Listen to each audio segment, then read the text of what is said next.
कराची के expo centre में ration तकसीम करने की तकरीब के दौरान बदनज़मी का वाक़या पेश आया और शहरियों की बड़ी तादाद राशन लेने एक्सपो सेंटर पहुंची। इस हवाले से मज़ीद तफसीलात जानते हैं नुमाइंदा वक्त न्यूज़ अनफास खोखर से। अनफास खोखर, अपडेट कीजिएगा कि राशन तकसीम करने के दौरान बदनज़मी का वाक़या पेश आया है।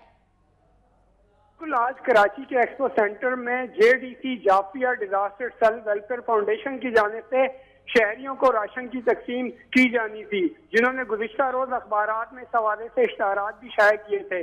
ताहम जब आज शहरियों की बहुत बड़ी तादाद, जिनकी तादाद हजारों में थी, वो जब एक्सपो सेंटर पहुंचे तो एक्सपो सेंटर के तमाम दरवाजों को लॉक कर दिया गया, ताले लगा दिए गए और जो चंद शहरी अंदर जाने में दाखिल हो सके उन्हें जो है सिर्फ राशन दिया गया। आज क्योंकि कराची में टेम्परेचर इस वक्त 37 डिग्री सेंटीग्रेड है, तो कई खवातीन भगदड़ और हीट स्ट्रोक के बाइस बेहोश भी हुई, जिन्हें फौरी तौर पर कराची के मुख्तलिफ अस्पतालों में इलाज के लिए ले जाया गया।